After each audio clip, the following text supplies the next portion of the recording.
My name is Des Carl. If you don't know me, I work here at RMIT, but I'm also Chair of Religions for Peace Australia. And tonight's format is very simple.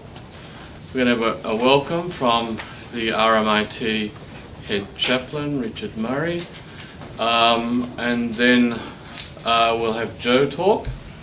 And we have also here tonight Maria Van Vakino, who's the Member of Parliament for the seat of Calwell, out there in Broadmeadows and all that. She will respond, and then we'll throw it open to questions, okay? Thank you, Des. And we do acknowledge the Wurundjeri people of the Kulin Nations, the original occupiers and custodians of the land upon which this university stands, and we acknowledge their elders past and present. It is my pleasure to welcome people here this evening and to welcome Religions for Peace here to RMIT on the occasion of this seminar. It seems to me that we are finally, I think, discovering that the way to peace is to actually talk to each other, and the way to peace is to actually try to understand each other. And I think that that is the sort of thing that Religions for Peace is encouraging. It's the sort of thing we are certainly encouraging in the Multifaith chaplaincy here at RMIT. We have a multi-faith chaplaincy. We seek to minister to people of all faiths and none. We seek to promote religious cooperation, dialogue, and also we seek to be creating a community in which religious diversity is seen as being a positive thing and not a problem. And so it does give me great pleasure to welcome you all here to RMIT this evening for this seminar. I'm keenly looking forward to it, and I think that we will be hearing some ideas that will stimulate good discussion afterwards, and I'm sure that we will go away more determined to work together for peace through the religious affiliations we may have and through the various organisations to which we belong. And so I'll hand back to our chairman for this evening, Des, who will set things underway. Thanks very much, Des. Well, it's almost a case of there's no need to introduce Joe because he's so well known. But I did decide this morning to look up the entry in Who's Who, and I discovered that he was actually born in Alexandria in Egypt with a Maltese father and seemingly a Greek mother. Is that right? Yes. And then arrived in Australia in 1956. But I mean, Joe has been very famous over the last 40 years, if not longer, in the whole peace movement. And then he's eventually has become the Professor of International Relations out at La Trobe. And you know, his work is recognised not only here in Australia but internationally. And I suppose my first major contact with Joe was when we joined together to work on a project together, bringing the Turkish Cypriot and the Greek Cypriot communities together when there was hope that there might be a United Nations solution to the Cyprus problem, but unfortunately that didn't happen. But we were trying to bring the communities here together, and we sort of succeeded. And then really it was all that led to the Centre for Dialogue that Joe set up at La Trobe University. And that really has done a whole range of things, and I'm not even going to attempt to begin to enumerate all those, but it's been a monumental work, and it's been recognised. He got the an Australian Order, the medal in 2010 for his achievements. He's always got something to say with his very incisive mind, and he certainly has been working in the area of Multifaith Australia, particularly out there in the northern suburbs, bringing the different groups together as one of the projects of the Centre for Dialogue. So let's please welcome Professor Joe Camilleri to talk on Multifaith Australia.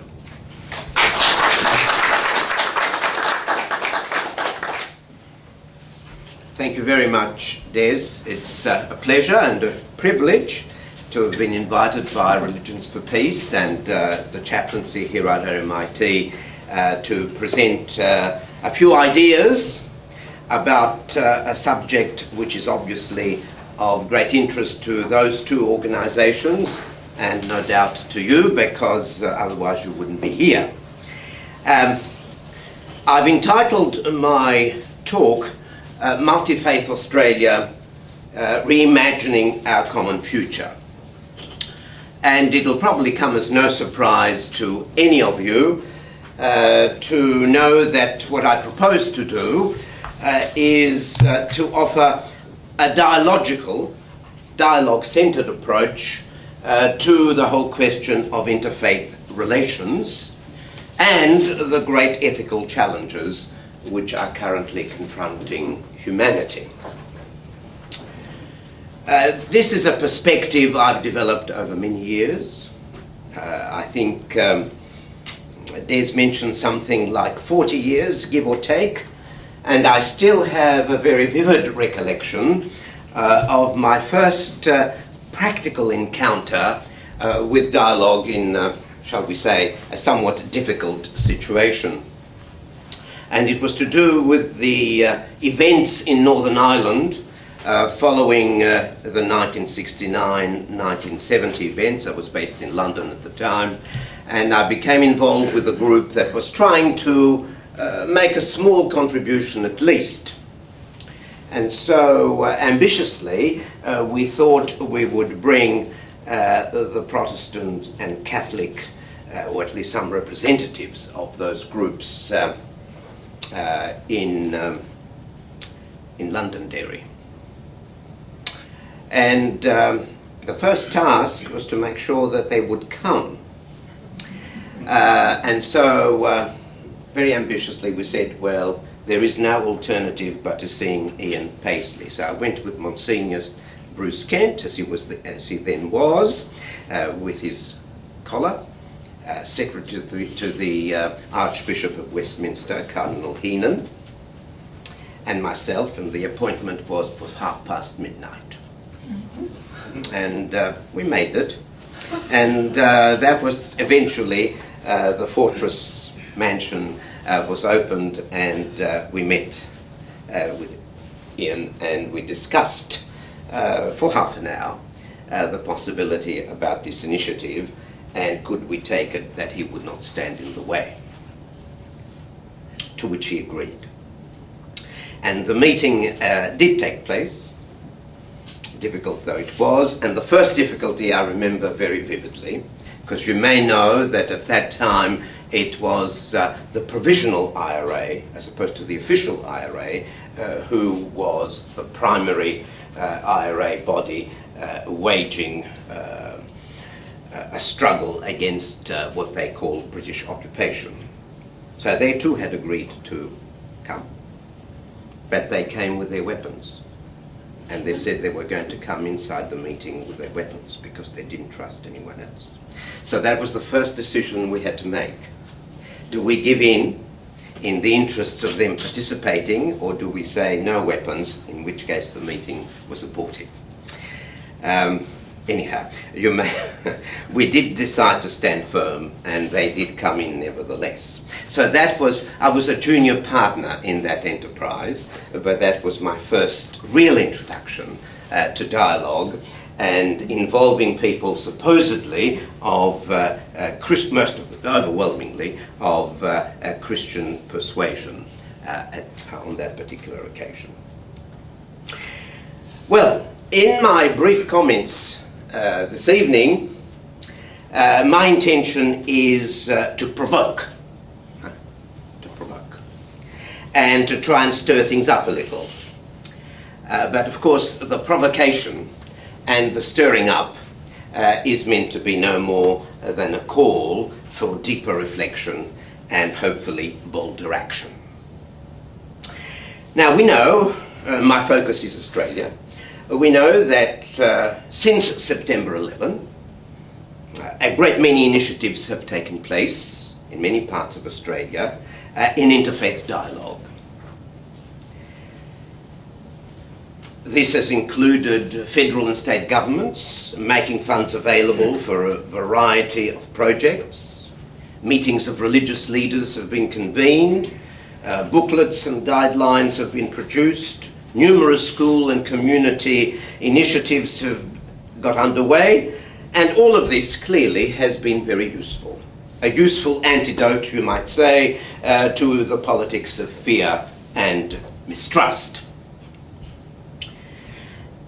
And certainly, reflecting on what is now more than a decade, it's over 12 years, the time, energy and investment have certainly been valuable in helping solidify Australia's multicultural future. But I think it's good to take stock of what has been accomplished over these last 12 years or so, emphasizing the strengths but also the weaknesses, which are numerable. And to think creatively about ways of developing not just more harmonious relations between adherents of different faiths, but a more harmonious society, and importantly, a more harmonious world, without which there cannot be a harmonious Australia. So the task, this is, if you like, the headline of what I'm about to say, the task before us is to develop processes of dialogue that are not only respectful and informative, but are proactive,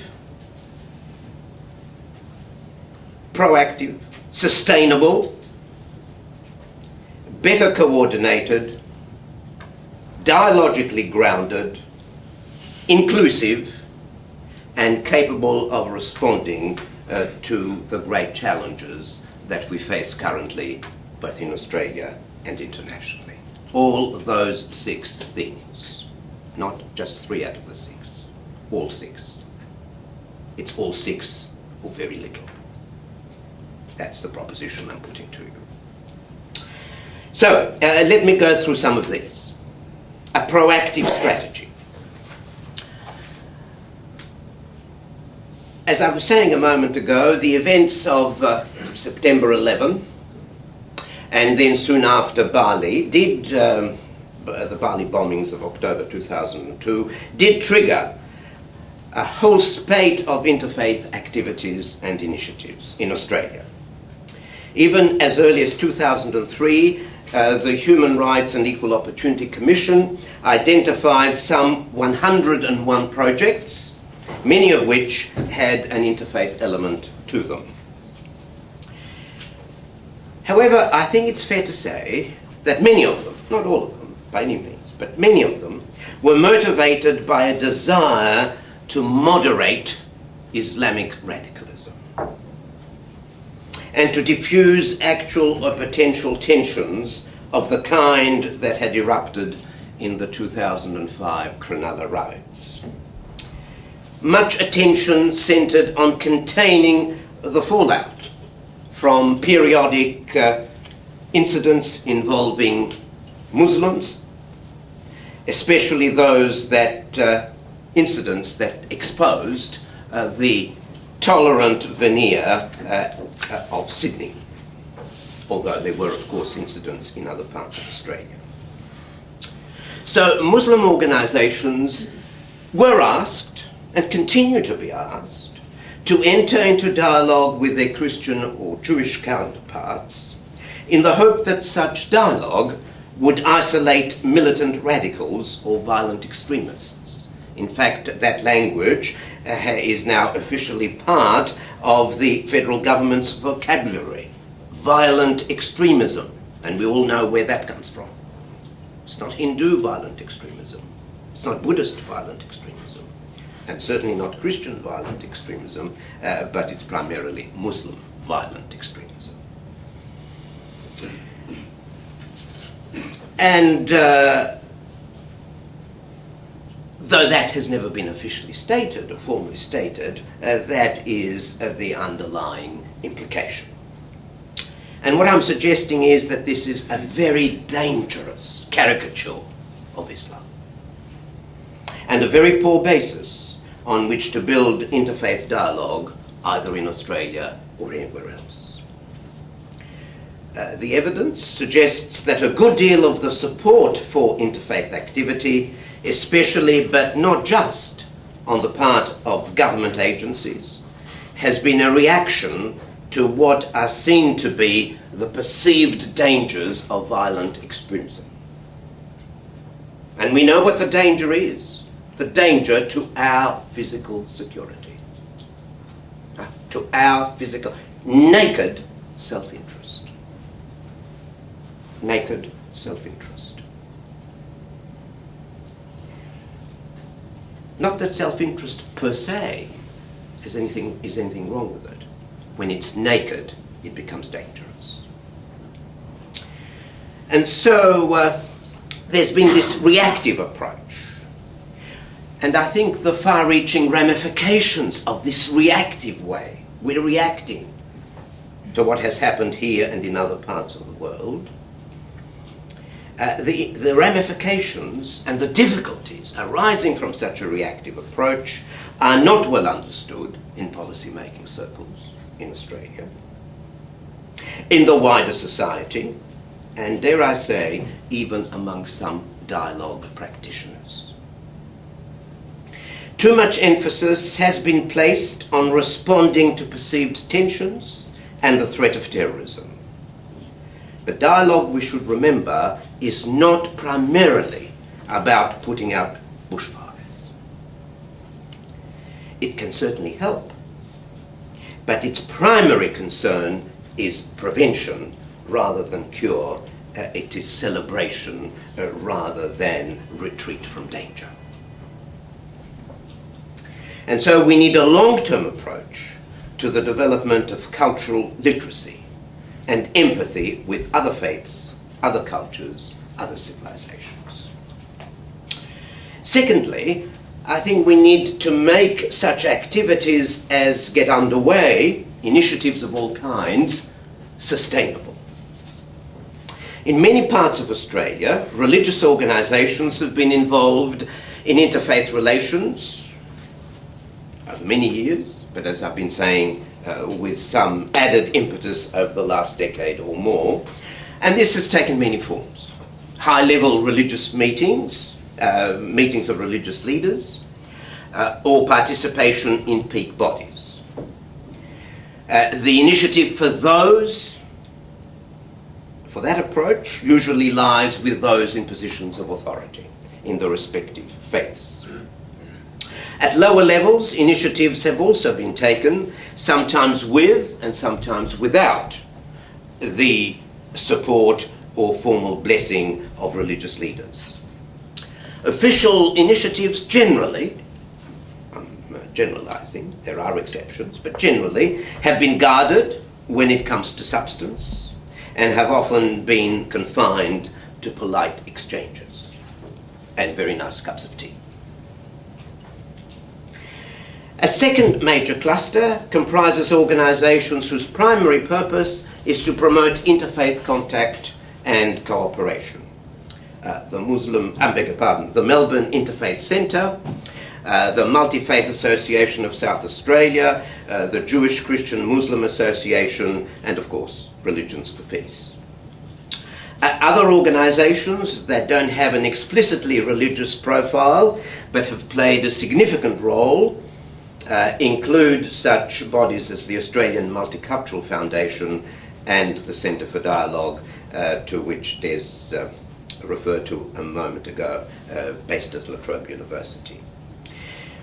Many religious organisations have also contributed to the growth of interfaith activity, including a range of Catholic, Uniting Church, Muslim, Hindu, Buddhist organisations. Mention here, I think, should be made of the Muslim Turkish-based organisations associated with the Gulen movement, in particular the Intercultural Society, the Australian Intercultural Society in Melbourne, and its sister body, Affinity Intercultural Foundation in Sydney. They have engaged in a number of high-profile activities, as some of you will know, and have been primary movers in popularising the shared breaking of the fast during the Ramadan period. I've always said, and I say again, there has been no Christian equivalent. Joe, didn't hear that? There has been no Christian equivalent. Or at least if they have, I don't know of them. On that scale. Scale is what matters. Oh yes, I did invite someone to my home, but no one else knows about it.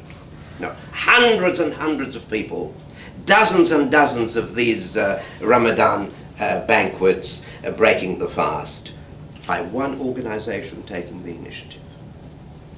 Perhaps the most positive trend thus far has been in the state of Victoria, which appears to have taken a lead with the growth of local interfaith groups or networks.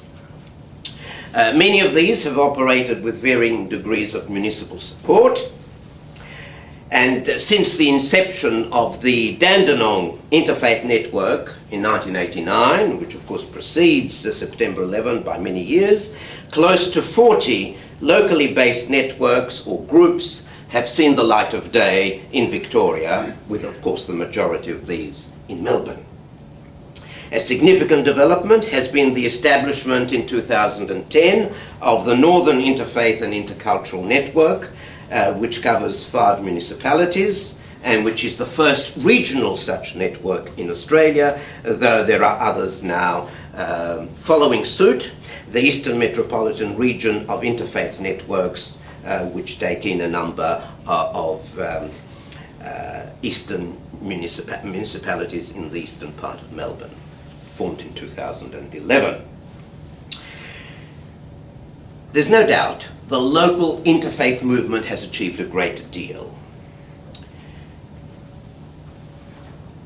But many local projects, funded by government or by philanthropy, have been relatively short-lived.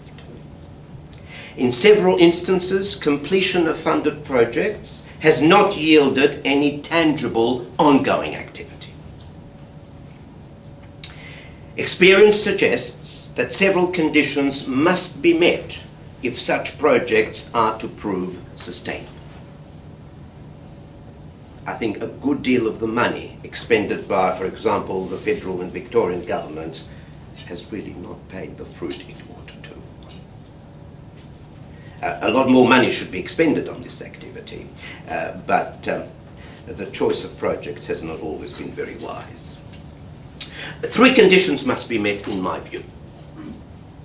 They must be sponsored or supported by organisations that have a long-term commitment to dialogue, that are in it for the long haul. And its members understand that clearly and sharply. Not let's do a little project and that's it.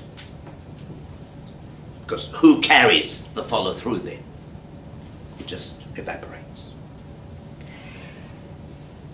And organisations who themselves are prepared to invest resources in the projects in question, well after external funding and other forms of support has ceased, external funding.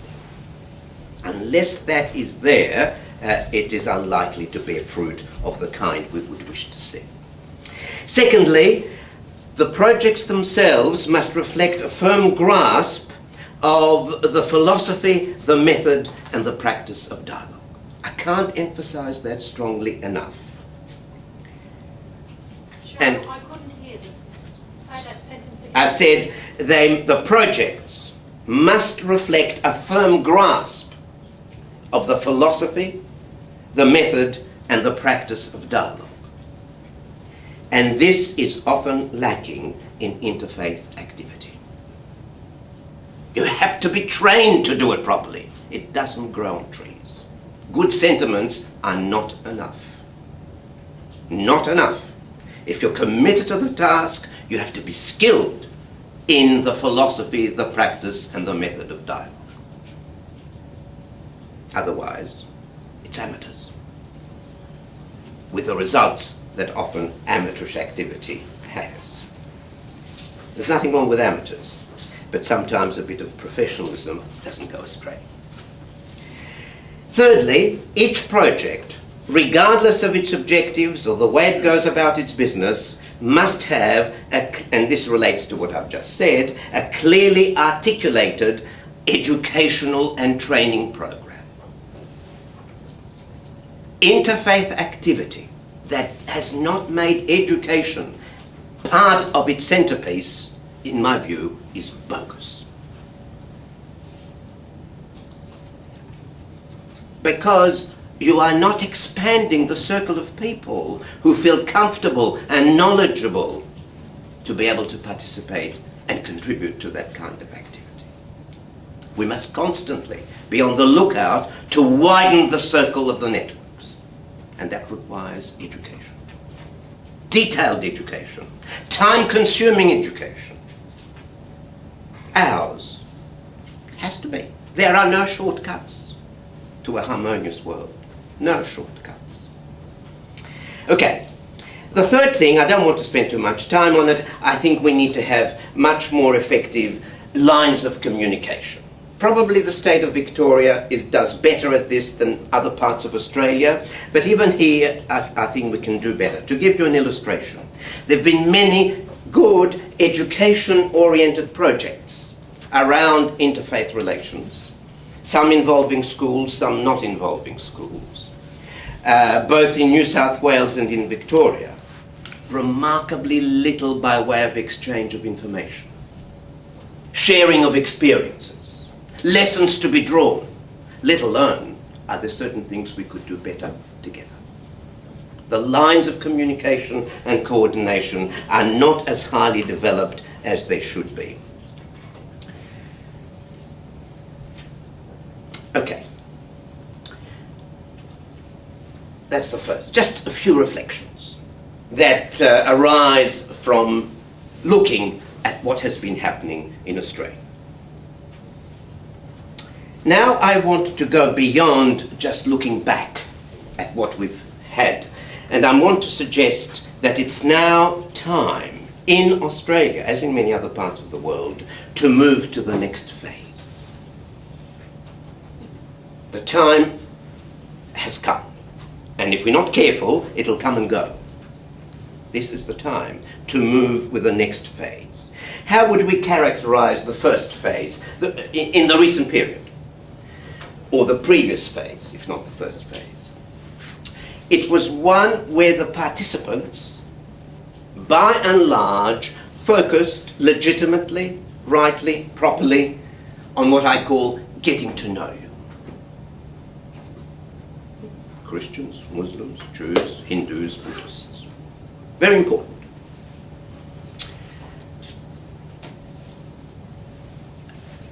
The next phase, and you know, we've had various meetings and discussions where the aim is to improve understanding of different faiths, respective beliefs, sacred texts, religious practices, including fasting, dress code, prayers, and the like. Visits have been made, as you know, to each other's places of worship and even homes. Less frequently, joint prayer services and discussions have been organised. So this has been a very important getting to know you phase. I think now is the time to continue with doing this.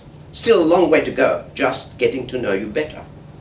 Getting to know you, not just one person to another, but one faith community with another. I think we are now at a point when we can keep doing this, but go beyond. extend our horizons.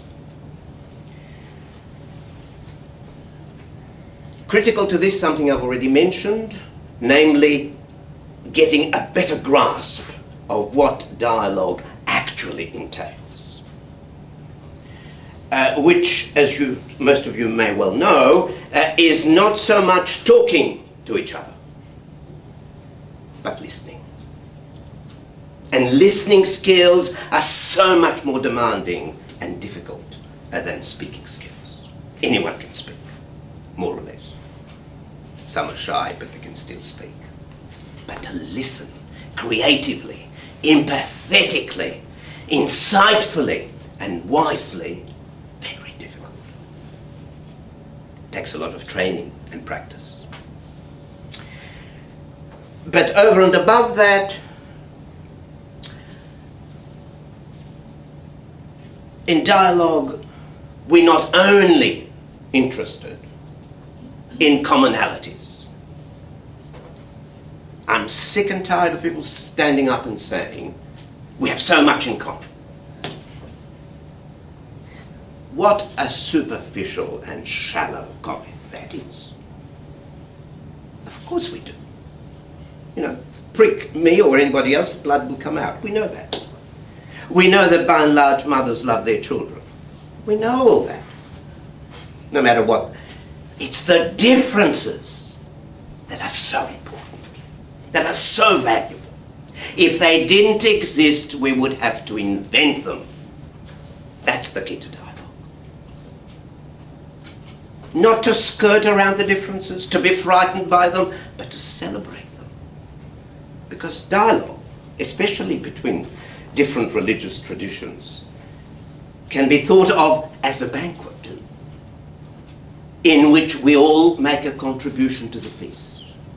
And how boring it would be, and how counterproductive, if we all brought exactly the same piece of bread.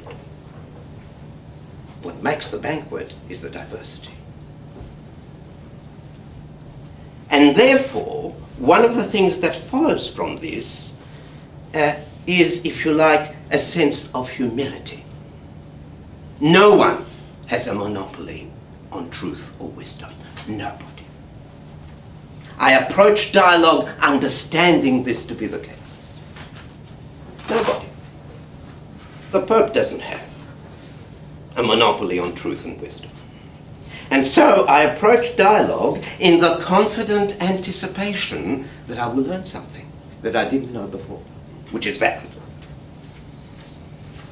And there's much more else to dialogue. There's no time to go into it now, but it has to be a very important part of the perspective and the education of all those who are engaged in interfaith relations and dialogue specifically. The next thing is that it has to be culturally grounded, by which I mean that the dialogue, the interaction, has to be grounded in the concrete. It has to be grounded in the soil of the society in which we live and of the world which we inhabit. In other words, the problems, the difficulties, the challenges that confront us both in Australia and internationally ought to be centre stage of the dialogue. Centre stage. Okay, the Islamic view of the one God is different from the Christian view of the one God. No harm in discussing it. It's fine. It's getting to know you better. In what sense is the Christian view, by which I mean the Trinitarian view. And not all Christians necessarily subscribe to the Trinitarian view. Okay, but how much more, and it's not a question of we don't do that. Of course we do that. But if we could also connect with the important issues, whether it be education, health, domestic violence, employment, environment, transport, assistance to newly arrived migrants, and much else. Interfaith dialogue is relevant, is valuable to the extent that it is prepared to take these issues on board. Not all of them, but at least One of them, some of them. Different places, different people, different times, different contexts, obviously different issues. The next one, I have two more that I want to mention. You'll be pleased to hear, only two more. It must be inclusive. Dialogue has to be inclusive. Where conditions are right, dialogue can encourage discussion of complex social issues. I'm continuing from where I left off a moment ago. The issues can be local, they can be national, they can be international. I've already referred to a number of them. It can be to do with immigration, with women's rights, same-sex marriage. Interfaith dialogue is useless if it doesn't handle the contentious and controversial issues. You never sweep them under the carpet. We can't afford to talk about these because they might divide us. They might divide us. As if that was a reason for not dealing with the issues.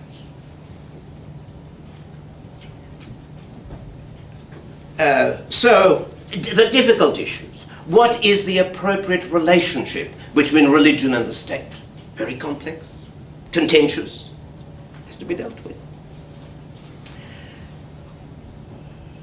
What are Australia's relations with the outside world, and particularly with Asia? How can you have interfaith dialogue in Australia, anywhere that doesn't address the so-called issue of the Asian century? How could you do that? And keep a straight face. How could you do it? Incomprehensible. Because it is in Asia that you have this diversity, this extraordinary diversity, and that it is with Asia that Australia is going to be increasingly interacting. So all these questions to do with interfaith and intercultural relations are precisely raised by the so-called Asian century, whether that's the right label or way of describing what's likely to emerge, that's a separate question. So, what I'm saying is dialogue is precisely a process which must and can handle and negotiate across religious and cultural differences.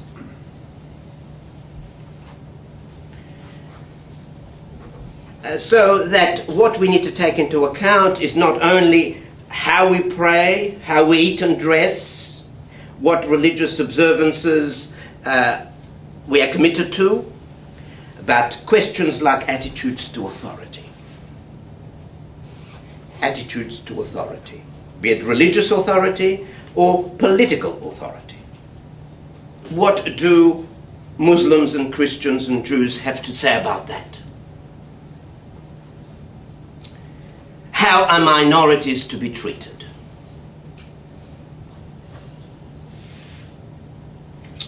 So we need not fear contentious, difficult questions. The purpose of dialogue is to identify the difficulties, the sources of anxiety and insecurity that people feel around a range of issues, and to find agreement on constructive ways of dealing with such issues, such difficulties, such insecurities. And this is the inclusive concept. I take that then to one further step. I said I would provoke. That dialogue must not be confined at all times and in all places to those of religious persuasion. We must bring into the dialogue people who may not necessarily identify with a religious institution, but who nevertheless have a highly developed spirituality, or perhaps not even so highly developed, and have keen humanist insights. And that includes many who would regard themselves as secular. They have to engage, we have to engage with them, they have to engage with those people of faith. And it is interesting, I just digress for 1 minute if I may. That's exactly what Pope Francis has been saying with extraordinary eloquence. Not wide. Please, Joe. What? A little louder. Oh, that's exactly what Pope Francis has been saying with extraordinary eloquence over the last, 9 or 10 months. Not widely reported in Australia. Terrible. Widely reported in Europe. His famous homily at Lampedusa on asylum seekers might as well have been written with Australia in mind, though it wasn't. It was written with Lampedusa in mind, the island the south of Sicily, which receives many of those asylum seekers coming from various parts of Africa through North Africa, and where 20,000 have drowned. That homily has already been quite influential in shifting Italian policy, the government's policy on asylum seekers. That, to me, is a classic instance of an issue which interfaith activity should have taken on board as a major objective over the last 10 or more years. Religious leaders, religious organizations, interfaith groups, interfaith organizations, local groups, larger groups, and so on. And never mind whether it would get government funding or not. Because quite possibly it might not. Okay, the last thing I want to say is that interfaith dialogue, Multifaith Australia, has to become increasingly internationally minded. Important as Australia is, the world does not revolve around Australia. More the case that Australia revolves around the world. So this is a dimension that needs to be much more carefully developed.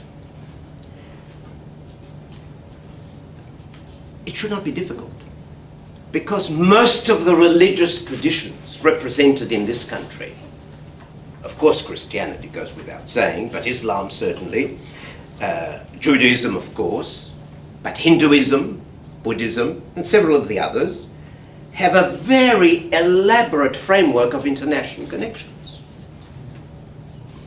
They're the ideal conduits for the internationalization of Australia. Just think Catholic Church. How could you be inside that particular fold and not make the international the centerpiece of your attention? How could you? Inconceivable. But it does happen. A PhD thesis should be written as to how that is. So there is a web of ready-made international connections, exchanges, and attachments which the various religious traditions have, which should inform and enrich the dialogue that takes place in Australia. And after all, Australia is, for better or for worse, probably for better, one of the most internationally integrated societies in the world. By virtue of trade, investment, security relations, immigration, educational exchanges, and much else.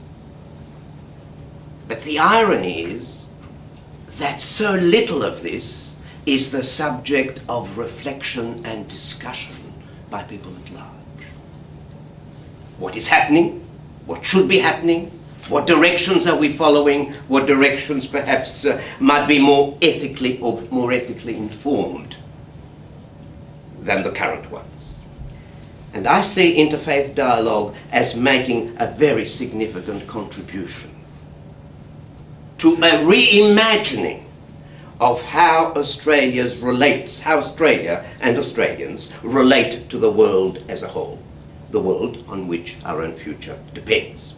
I mentioned a number of things just then. I forgot to mention one very important one, of course, environmental connections, which know no boundaries.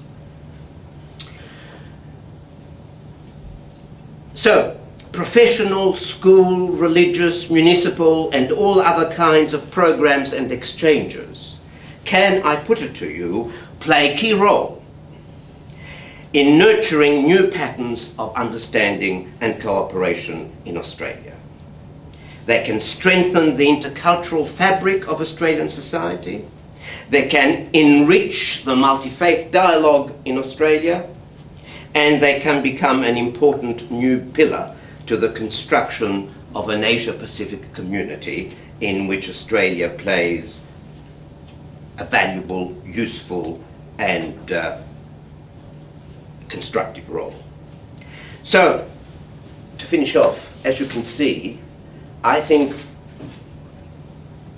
different faiths, broadly defined as I have, inclusively as I've suggested, through their dialogue, which is not just words but actions, could literally transform Australia, provided we were prepared to think ambitiously, to feel that such possibilities are within our grasp, and provided we were able to set aside time, energy, resources, and commitment in our conversations with other people, encouraging them while also ourselves playing our role.